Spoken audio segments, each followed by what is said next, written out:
But as always, I would make a summary of what we studied and then we will finish. Women clothing. Let us see what happened. What did we look at? Man lost his spiritual garment after he sinned and tried to clothe himself with what? Fig leaves. That's what we saw first. What else did we see? Fig leaves was not enough clothing for man, so God clothed him with animal skin. Right? So this is the covering of nakedness. There are some men who want to expose their bottom.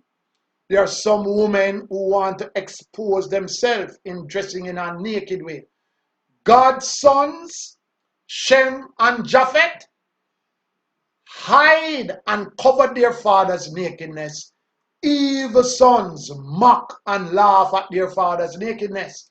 So if you're a son or your daughter and you see your mother naked, you're not going to laugh and say, ha ha ha, look at mommy, ha ha ha, look at daddy. No. If you're a good son, you try to cover your mother.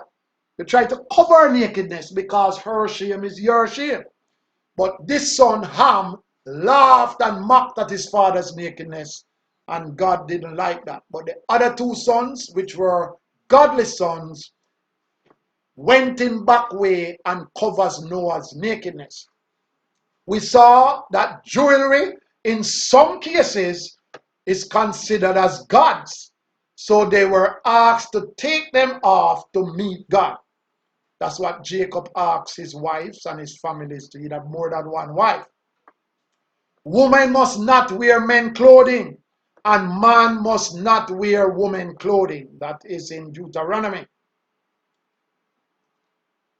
Jezebel is spoken of by God as evil, and her habit was to wear makeup. That's all I will say about that. Women must not be known for their outer clothing, but for their meek and quiet spirit, which is so precious to God.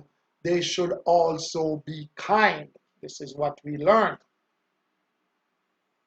And last but not least, women need to be clothed in the garment of Christ, which is his spirit.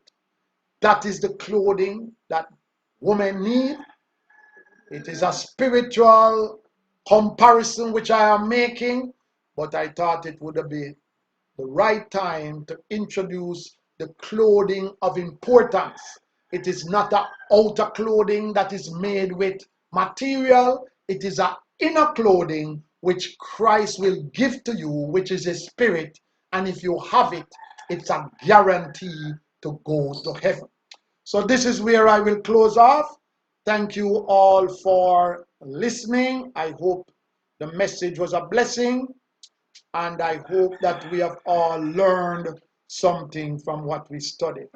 Okay, let us pray and ask God to bless the food which we are about to partake.